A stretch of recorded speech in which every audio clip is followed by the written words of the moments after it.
Et on commence par qui? Eh bien, on va faire un petit qui a dit quoi, l'actualité à travers les déclarations des uns et des autres dans la presse magazine. Qui a dit « Je suis un vrai voyou ».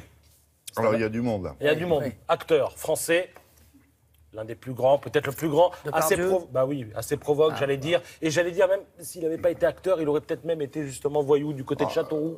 Oui, il a d'ailleurs commencé Il a une donné un carrière, petit peu, une jeune oui. carrière.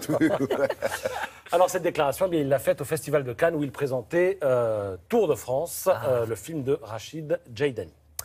Qui a dit « Je suis obsessionnel. Quand j'ai un problème, il faut absolument que je puisse le résoudre rapidement, sinon ça me gâche la vie. Du coup, je vais souvent au fond des choses. Par exemple, je m'oblige à terminer un livre, même s'il ne me plaît Attendez, pas. quand il dit terminer un livre, ça veut dire que c'est lui qui l'écrit ou je Non, termine... non, il le lit. Un livre il le que lit. je lis, je sais pas. Alors, c'est un acteur français, passionné de science et de médecine. Est-ce que ça vous met sur la piste? L'ermite.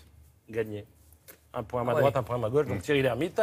Il s'exprime ainsi Vous dans m'auriez version dit, féminin. même un acteur 2.0, je vous aurais dit l'ermite aussi. Oui, c'est vrai qu'il adore la technologie. Et il est parrain de la Fondation pour la recherche médicale, dont les journées auront lieu la première semaine de juin. En fait, ça commence le 30 mai très exactement. Qui a dit « En ce qui concerne les paradis fiscaux, je conseille, pour se constituer une dot, les îles Vierges. Pour un bas de laine, Jersey. Pour une retraite chapeau, Panama. » Vous avez noté la finesse du propos. Alors, ce n'est pas un humoriste, mais c'est un amateur de mots. Grand lecteur, président du prix Goncourt. Non. Ah oui. Quasi voisin, Ah il a oui. travaillé ici très longtemps. Pivot. Bernard Bien Pivot, sûr, bien sûr, qui s'exprime bien ainsi sûr, dans bien Monde Magazine. Pivot, le twitto, dit le Monde Magazine, parce qu'il est sur Twitter, où les on vous matins. attend toujours, William. Non. Non, vous venez pas? Il a 360 000 abonnés. Je suis sûr que vous pouvez faire mieux. 360 000. Oui. Non, mais c'est ça le truc. Vous savez qu'on peut en acheter des abonnés sur Oui, Twitter. mais Pivot, il n'a pas non, fait pas ça. Pivot. Vous ne feriez J'ai pas dit- ça. Non, bien sûr que non. Ça arrive. Ouais. Moi, je ne Et le fais alors, pas. C'est pour ça que avec j'en ai vous 5 et 000, toute d'ailleurs. cette équipe, ils sont tous suivis. Qu'est-ce que vous voulez que j'aille faire, moi? Moi, je vous suis. Alors, regardez, dans le Monde Magazine, quand le journaliste arrive chez Pivot, il voit des livres partout. Il lui dit « Quel magnifique bureau vous avez ?» L'autre lui dit « Non, ça c'est juste mon salon. Mon bureau et ma bibliothèque sont derrière, dans la pièce d'à côté. » C'est-à-dire que chez lui, les livres mangent les murs, écrit Pascal Nivelle dans le magazine. Qui a dit « Ce n'est quand même pas joli, un homme nu, à part celui qui est dans votre lit. » Une femme, une femme photographe qui aime les hommes, mais préfère photographier les femmes.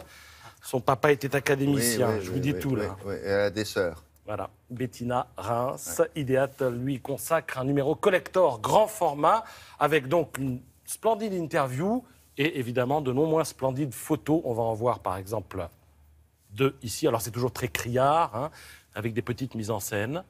Et puis on va voir encore un autre exemple. Voilà, vous en avez tout un tas dans son numéro d'Idéate. Alors là, c'est une exposition qu'elle avait fait parce qu'elle c'est une série sur les femmes Absolument. à travers le monde.